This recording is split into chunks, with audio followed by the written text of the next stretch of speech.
In the rivers of the west coast of North America lives one of the world's most interesting migrants. Braving difficulties of every sort, the salmon traverses rivers and seas.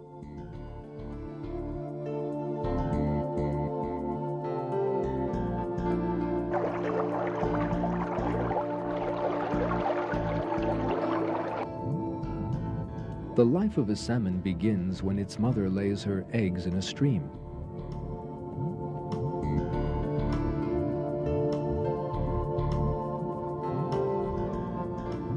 The first food of the young salmon is the special nutrient sac in the egg.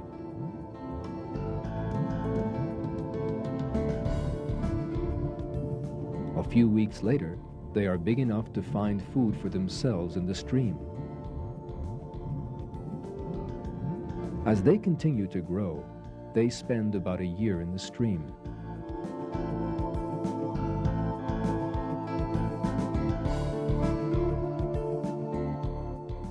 Salmon have been created with a system that allows them to live both in fresh and salt water. The reason for this is hidden in the miraculous journey that the salmon will make. On a spring morning, thousands of salmon begin to migrate down the river.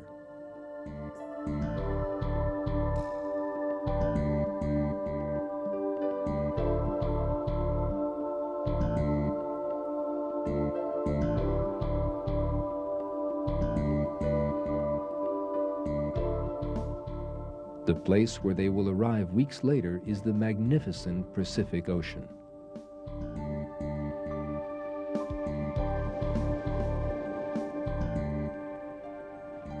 As soon as they arrive at the ocean, a genetic mechanism in the salmon causes a change in the makeup of their bodies, enabling them to live in salt water. In the next 1 to 4 years, they will traverse the ocean. Leaving the American coast, they will pass by Alaska, continue in a great arc in the direction of Japan, and return again.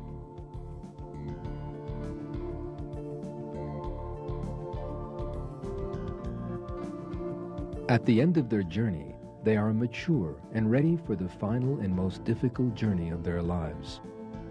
They will return to their home, that is, to the stream where they were born. Now they begin to travel upstream in exactly the opposite direction to the one they traveled years earlier to reach the sea.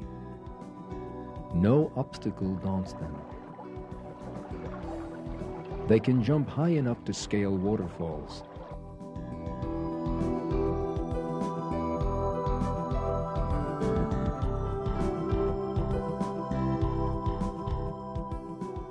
They can even jump 3 meters out of the water to climb over obstacles in their way.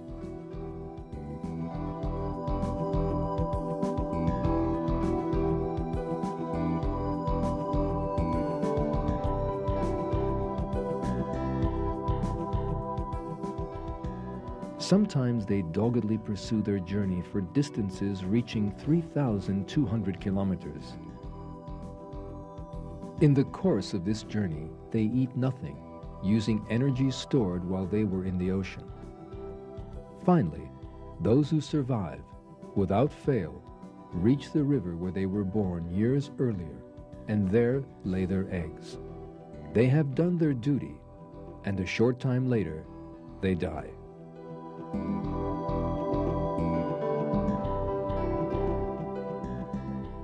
This journey of the salmon is one of the most amazing phenomena in nature.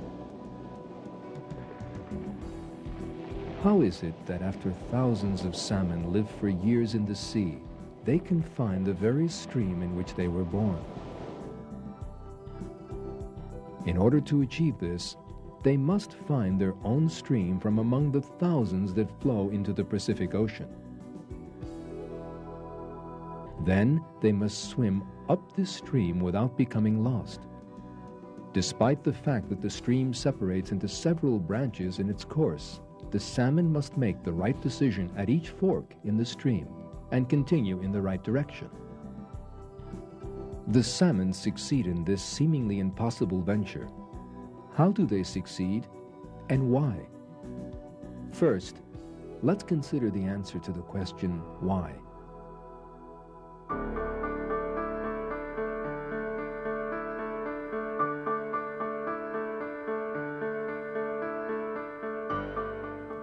Research has shown that salmon have been created with a special sensory system to enable them to make this journey. They have been created with a natural compass that lets them find their way in the ocean by sensing the Earth's magnetic field. Thanks to this, they are able to find their direction in the vast ocean without error.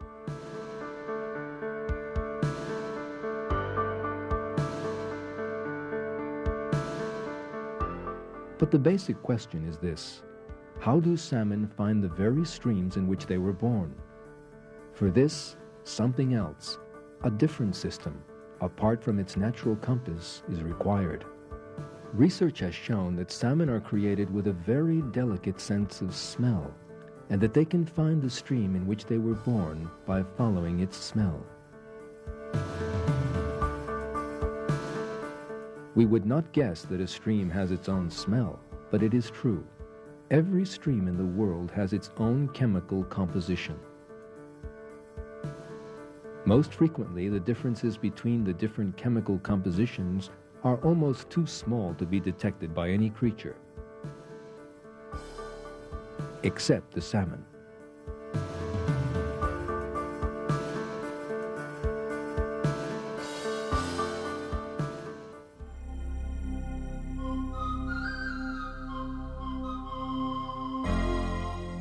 One of the most interesting occurrences which demonstrated the salmon's ability to find its direction happened in the Prairie Creek Fish Farm in Northern California.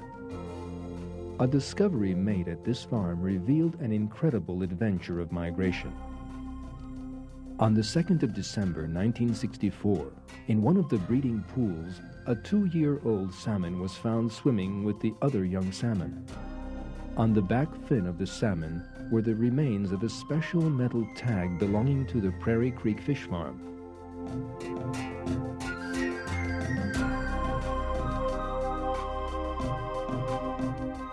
This showed that this salmon was one of those that had been grown 2 years earlier in this farm and later released into the ocean. But how could this salmon have returned from the ocean and got into the farm's covered pool? There is a clue to how this could have happened. There was a box covered with a metal grill that opened into the overflow channel of one of the pools. The cover was broken. Could the salmon have entered this channel in its attempt to get back to the place of its birth, broken the cover, and entered the pool? There is no other explanation for the occurrence. But it seems impossible when you consider the distance the salmon had to go from the ocean to this pool. In order for the